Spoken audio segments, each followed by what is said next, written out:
দেখুন আমরা হেড পুরো প্রেস করে কাজ করিয়ে নিয়ে আসা হয়েছে। হেডের ভ্যালভ সব নতুন আছে, হেড ফেসিংও হয়েছে, পিস্টন হেড গ্যাসকেট নতুন আছে, দেখে নিন। মারুতির অরিজিনালি আছে। টাইমিং বেল্টও আমরা নতুন লাগাবো।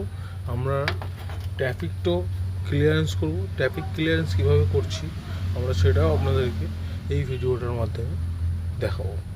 দেখুন, হেড গ্যাসকেটে একদমই পেস্ট ইউজ করবেন না, কারণ যখন ব্লকে গিয়ে হেড গ্যাসকেট আর হেডের মাঝখানে যখন হেড গ্যাসকেট লাগানো হয় তখন পেস্ট দিয়ে দিলে এই যে লাইনগুলো আছে, এখানে অয়েল লাইন আছে, এগুলো ওয়াটার লাইন আছে, এইসব লাইনগুলো অনেক সময় বন্ধ হয়ে যায় পেস্ট দেওয়ার কারণে।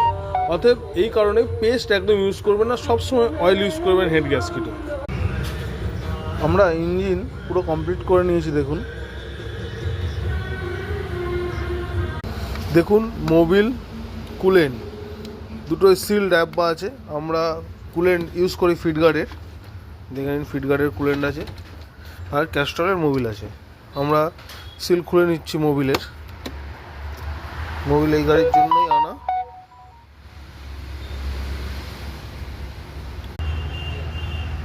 ফাইনালি আমাদের মোবিল ঢালা কমপ্লিট হয়ে গেছে।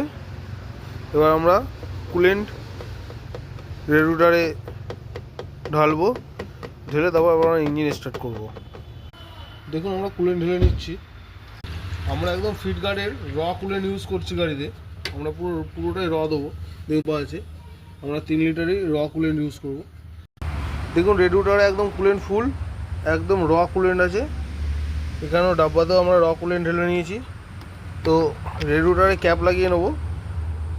রেডিয়েটরে ক্যাপ লাগিয়ে নিয়ে আমরা গাড়ি স্টার্ট করব। গাড়ি স্টার্ট কর।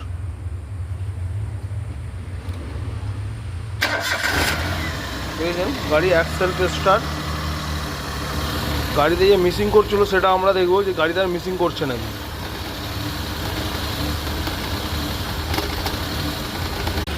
দেখুন গাড়িতে এক ফোঁটাও মিসিং নেই, গাড়ি এখন একদম পরিষ্কার চলছে। গাড়িতে আগে যে মিসিং করছিল সেটা মিসিংগুলো এখন আর গাড়িতে নেই। গাড়ি পরিষ্কার চলছে, গাড়ি এখন চলবে, গাড়ির সাউন্ড আরও পরিষ্কার হবে।